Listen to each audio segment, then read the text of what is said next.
네, 오늘도 왕들의 이야기에 오신 여러분 주님의 이름으로 환영합니다. 오늘은 이제 17장부터 열왕기상 17장부터 나오는 이제 엘리야를 중심으로 하는 이야기가 펼쳐집니다. 성경상에서 이제 구약을 대표하는 선지자는 이제 엘리야이지 않습니까? 엘리야의 그 드라마틱한 그 삶의 여정들을 통해서 하나님께서는 그에게 어떻게 역사하시고 또 이스라엘 백성들에게 이스라엘에게 하나님이 어떠한 분이신가를 어떻게 나타내는가, 이 부분을 오늘 엘리야 처음 시간을 통해서 한번 같이 살펴보도록 하겠습니다. 기도하고 시작합니다. 하나님 감사합니다.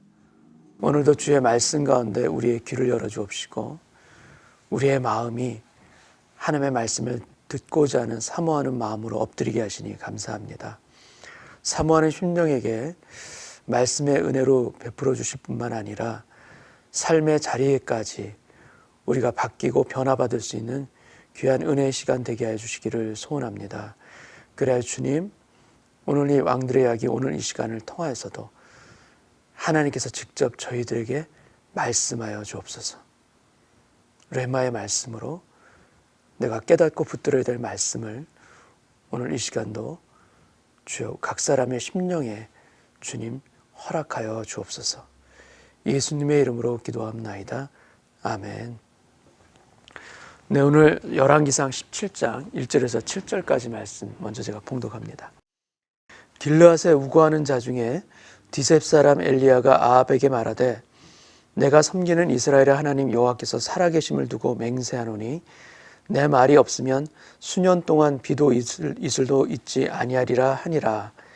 여호와의 말씀이 엘리야에게 임하여 이르시되 너는 여기서 떠나 동쪽으로 가서 요단 앞 그릿 시냇가에 숨고 그 시냇물을 마시라. 내가 까마귀들에게 명령하여 거기서 너를 먹이게 하리라. 그가 여호와의 말씀과 같이 하여 곧 가서 요단 앞 그릿 시냇가에 머물매 까마귀들이 아침에도 떡과 고기를 저녁에도 떡과 고기를 가져왔고 그가 시냇물을 마셨으나 땅에 비가 내리지 아니하므로 얼마 후에 그 시내가 마르니라. 아멘. 구약을 대표하는 선지자 이제 엘리야입니다.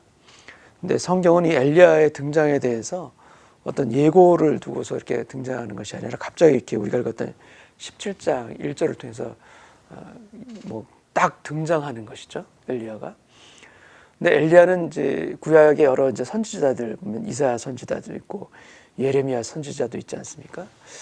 어떤 지적인 스타일 또 세련된 스타일, 그런 스타일과는 좀 전혀 다르게 엘리야는 어떤 영성을 가지고 있냐면 거친 광야의 영성, 그걸 우리가 보통 이제 생각할 수가 있고, 그리고 폭풍과 같은 인생을 살았던, 그리고 하나님의 말씀을, 살아있는 말씀을 이스라엘 백성들에게 선포했던 엘리야. 그래서 그에게 많은 기적들이 이제 일어났던 그런 인생 여정들이 있죠. 그리고 엘리야의 마지막은 어떻게 됩니까? 엘리야는 이 땅 가운데서 죽지 않습니다. 너무나도 신기한 케이스죠. 그 산차로 하늘로 들려 올라가는 그런 유일한 선지자 아닙니까? 그만큼 하나님 앞에서 놀랍도록 쓰임받았던 그 사람이 바로 이제 엘리야 선지자입니다. 근데 우리가 1절에 읽었지만 하나님께서 엘리야에게 아주 큰 권능을 주셨죠. 그래서 엘리야가 이렇게 얘기하지 않습니까? 아방을 찾아가서 하나님 여호와께서 살아계심을 두고 맹세하노니 내 말이 없으면, 엘리야의 말이 없으면 수년 동안 비도 이슬도 있지 아니하리라. 하나님의 말씀을 받아서 그래서 아방에 담대하게 선포했던 것이죠.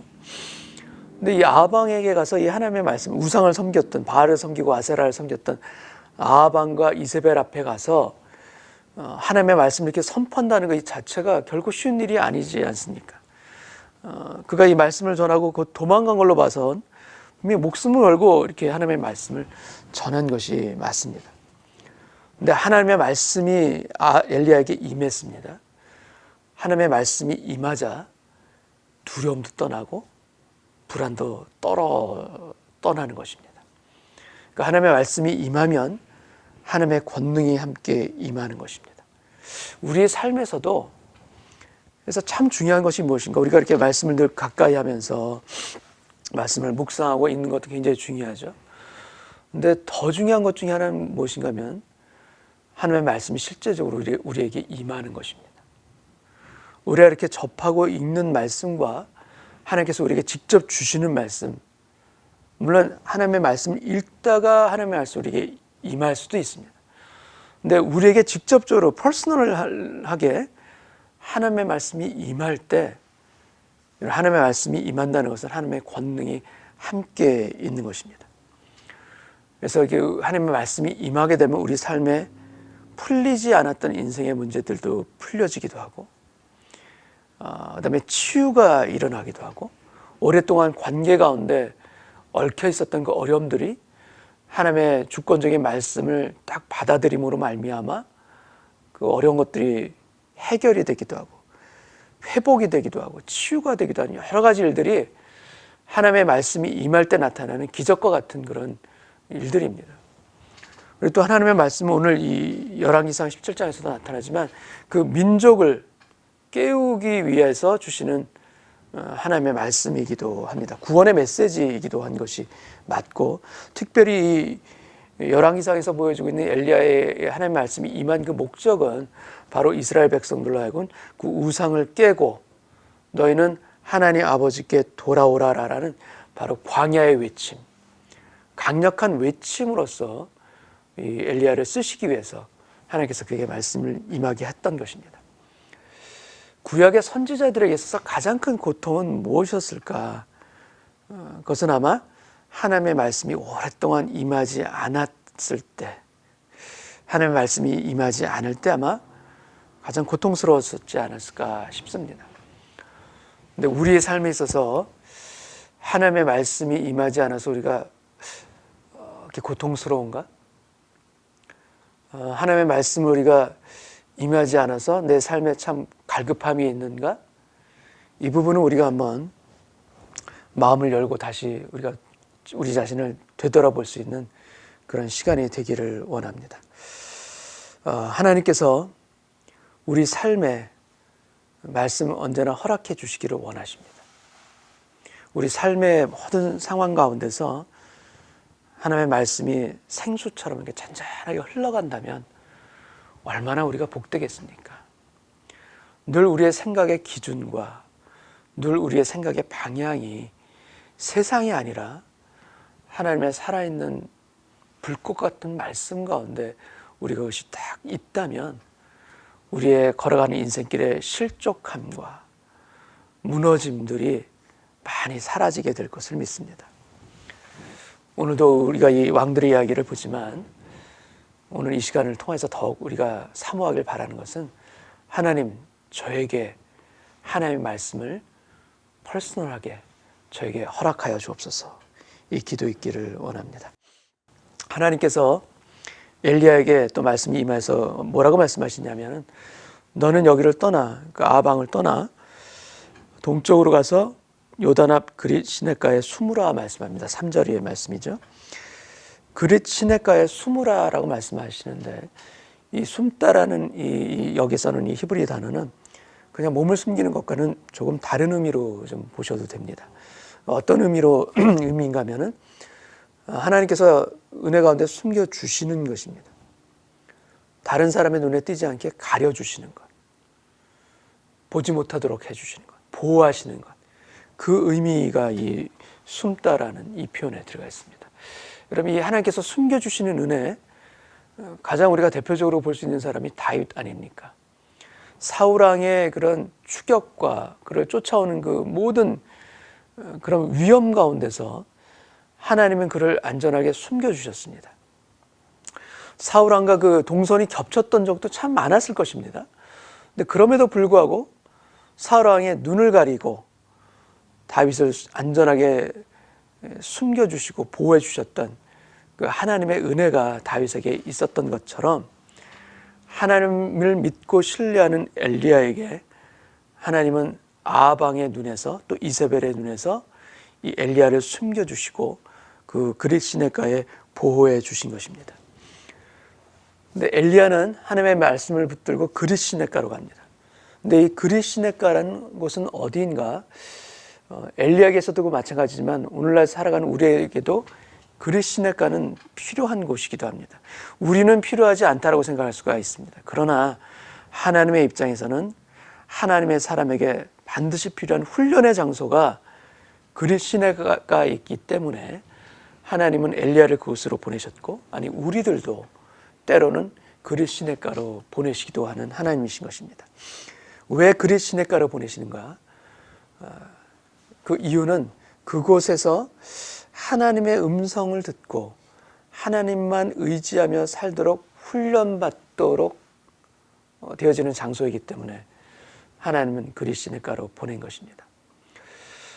양식이 없습니다. 가뭄이기 때문에 그릿 시내가에 숨어서 하나님께서 보내주시는 까마귀를 통해 엘리야는 먹을 것을 공급을 받습니다. 하나님께서 공급하는 것입니다. 하나님께서 숨으라 하셨으면 하나님께서 보호하실 것이요, 그대로 따라 그곳 가운데 있게 된다면 나머지를 책임져 주시는 분 또한 아버지 하나님인 것을 믿습니다. 그래서 하나님께서 엘리야에게 까마귀를 통해서 먹을 것을 공급합니다. 여러분, 근데 까마귀는 구약에서 이제 레위기에 나오죠. 정결한 음식이 있고 부정한 음식이 있지 않습니까? 까마귀는 부정한 새에 속합니다. 부정한 새의 대표적인 것이 바로 까마귀이죠. 그래서 먹지 않는 것입니다. 근데 하나님이 부정한 새를 통해서 엘리야에게 음식을 공급해 주십니다. 근데 부정한 새인 까마귀를 통해서 무엇을 공급해 주셨는가? 우리가 방금 읽었지만 떡과 고기를 공급해 주시는데, 아침과 저녁으로 하루에 2번씩 떡과 고기를 공급해 주신 것입니다. 이게 무슨 말씀인가 하면 부정한 새를 통해서 정결한 음식을 공급해 주신 것입니다. 하나님께서 숨겨주셨다면, 하나님께서 보호하신다면 어떠한 상황에서도 하나님은 선한 길을 열어 가십니다. 부정한 새를 통해서도 정결한 음식을 공급하듯이 아무것도 할 수 없는 이런 상황 가운데서도 하나님만 의지하는 그 인생에 하나님께서는 선한 것으로 역사하십니다. 특별히 지금 우리 시대는 이제 코로나 시대로 우리가 살고 있지 않습니까? 어려운 분들이 아직 많습니다. 근데 이 코로나 시대를 살 때 특별히 우리가 정말 체험해야 될 것은 무엇인가? 모든 우리에게 선한 것의 공급자는 아버지 하나님이시다. 이것이 우리 오늘 이 시대 가운데 우리가 개인적으로 가정적으로 다 체험되어지고 또 하나님께 이것을 인정하고 감사할 수 있는 저희 모두가 되기를 원합니다. 하나님께서 까마귀를 보내주시는 겁니다. 하나님께서 정결한 음식을 주시는 것입니다. 하나님만 의지하는 자에게. 이러한 기적들, 이러한 은혜들이 저와 여러분의 가정 가운데 또 우리 교회 가득하게 채워지기를 바랍니다. 근데 이렇게 그릿 시내가에 있을 이때에 엘리야에게 한 가지 문제가 생깁니다. 아주 큰 문제가 생긴 것입니다. 그 문제가 무엇인가 하면은 제가 7절을 읽겠습니다. 땅에 비가 내리지 아니하므로 얼마 후에 그 시내가 마르니라. 시내가 마르는 거예요. 그릿 시내가로 가라고 하셔서 왔습니다. 근데 오랫동안 땅에 비가 내리지 않으니까 그 시내가가 어떻게 되는 겁니까? 말라버리는 거예요. 이게 참 심각한 문제입니다. 어떤 문제인가 하면 이것이 하나님의 말씀에 따라서 갔는데 시간이 지나다 보니까 그 결과가 안 좋은 거예요. 하나님, 저보러 그릿 시내가에 가라고 하셨잖아요. 근데 이게 뭡니까? 왜 물이 다 말라버려요? 더 이상 여기 있을 수가 없는 것 아닙니까, 하나님? 저 하나님이 보내셔서 왔습니다. 근데 어떻게 된 겁니까? 바로 이러한 상황들입니다. 근데 이 상황 가운데서 우리가 또 한 번 봐야 될 것은, 또 한 가지 봐야 될 것은 무엇인가? 하루에 2번씩 까마귀는 계속해서 날아옵니다. 근데 동시에 그릿 시내가는 말라갑니다. 이 상황이 무엇입니까? 까마귀를 보내주시는 하나님의 은혜는 중단 없이 계속해서 있는 거 맞아요. 근데 다른 한편으로는 시내가 말라가고 있습니다. 은혜와 문제가 동시에 있는 것입니다. 하나님의 은혜가 있습니다. 근데 그것과 더불어서 내 인생에 큰 해결하기 어려운, 극복하기 힘든 그런 어려움과 고난이 같이 있는 것입니다. 은혜와 고난이 같이 있는 거예요. 여러분 어떻게 해야겠습니까? 이런 상황 가운데. 우리 현실에서도 이런 일이 일어납니다. 고난이 있어요. 해결하기 힘든 인생에 문제가 있습니다. 그런데 은혜가 없는가? 아니, 그렇지 않습니다. 여전히 하나님께서 공급해 주시고 까마귀는 날라옵니다. 하루에 2번씩 어김없이. 근데 이 두 개가 다 같이 있을 때 우리는 어떻게 해야 되는가? 여러분 어떻게 해야 되겠습니까? 그리고 여러분이 이러한 은혜와 고난이 함께 찾아오는 이때 여러분은 어떻게 행동하십니까? 엘리야는 이 상황 한가운데서 어떻게 행동했는가? 엘리야는 어떻게 행동했는가 하면요, 하나님의 말씀이 임할 때까지 기다립니다. 제가 8절 말씀을 읽겠습니다. 여호와의 말씀이 엘리야에게 임하여 이르시되, 그래서 너는 사르밧 과부에게 가라. 이 말씀을 듣고 그가 발을 옮깁니다. 여러분, 은혜가 있고 고난이 함께 있습니다. 우리가 어떻게 해야 되는가? 답은 하나입니다. 하나님의 말씀이 다시 임할 때까지 기다리면 됩니다. 그리시네가에 오게 된 것도 하나님께서 주신 말씀 때문에 온 겁니다. 그렇다면 그 자리를 떠나는 것도 하나님의 말씀 때문에 떠나야 합니다. 내 갈급함 때문에, 내 조급함 때문에, 내 두려움과 염려 때문에 떠나는 것이 아니라 하나님의 말씀이 임하셔서 다시 찾아옴으로 말미암아 그 자리를 떠날 때 그것이 참다운 해결이고 우리 인생에 걸어가야 되는 길인 것입니다. 우리 가운데 하나님의 말씀이 다시 임할 때까지 기다리지를 못합니다. 왜? 불안하기 때문에. 조급합니다. 마음에 불이 일어납니다. 기도를 하죠. 하나님 어떻게 해야 합니까? 하나님 말씀을 주옵소서. 기도하는데 쉽사리 응답이 안 와요. 오랫동안 기도한 것 같은데 하루하루가 급한데 하나님 왜 응답하지 않으십니까? 저 못 기다립니다. 응답해 주셔야지 되지 않습니까? 근데 응답이 계속 없어요. 그럴 때 여러분 어떻게 해야 됩니까? 오랫동안 기도했는데 응답이 없어요. 그렇다면 여러분 그때 어떻게 해야 합니까? 이 상황과 아주 유사한 상황이 사울 왕에게 일어납니다. 사무엘 선지자가 오기를 기다립니다. 7일을 기다린 겁니다. 하루가 급한데 블레셋과의 싸움이 전투가 벌어지는데 기다렸는데도 안 와요. 사무엘이. 하루 기다려도 안 오고 이틀 기다려도 안 오고 결국 며칠을 기다립니까? 7일을 기다립니다. 근데 이미 7일을 기다리라 이미 얘기해 놨었어요. 7일을 기다리는데 사울 왕이 7일을 기다린 거 맞습니까? 안 맞습니까? 기다린 거 맞아요. 근데 7일은 7일인데 온전한 7일이 아니에요. 그래서 결국 어떻게 됩니까? 사울 왕이 자기가 직접 번제를 드리지 않습니까? 근데 문제는 무엇인가? 그 번제가 끝마쳐지기 전에 번제를 드리는 중에 또 번제가 막 맞춰진 그때 사무엘이 도착합니다. 여러분, 하나님의 말씀이 임하지 않아요. 잘 모르겠어요. 오랫동안 기다렸는데 응답이 없어요. 어떻게 해야 되는가? 더 기다려야 됩니다. 그 마지막 그 순간 사울 왕은 그 1시간 몇 분일지 정확하게 모르겠지만 그 마지막 그 순간을 놓친 것입니다. 그 순간을 인내하고 기다렸다면 사무엘 선지자가 왔을 터인데 그거를 못 기다린 거예요. 여러분, 우리에게 하나님의 말씀이 임할 때까지 기다리겠나이다 기도했다면 끝까지 기다릴 수 있는 그 힘이 우리에게 있기를 원합니다. 그리할 때 하나님은 하나님의 역사를 우리 삶 가운데 반드시 주실 것이요 다음 발걸음도 또한 우리에게 인도해 주실 것을 믿습니다. 이 그리시네가가 마르지 않습니까? 근데 실질적으로 다 말라요. 마르게 돼요. 근데 마른 그 상황 가운데서 말라버렸어요. 근데 그 상황 가운데서 엘리야는 무엇을 경험했는가?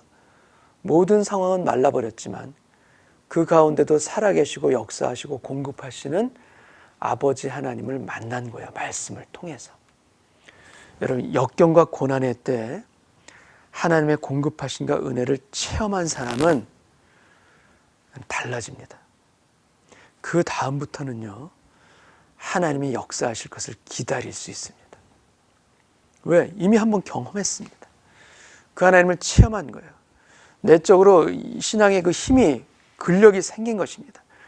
그래서 또 비슷한 어려운 문제가 왔을 때 하나님께서 역사하실 것을 인내 가운데 믿고 기다릴 수 있는 영적인 힘이 그 인생 가운데는 있습니다.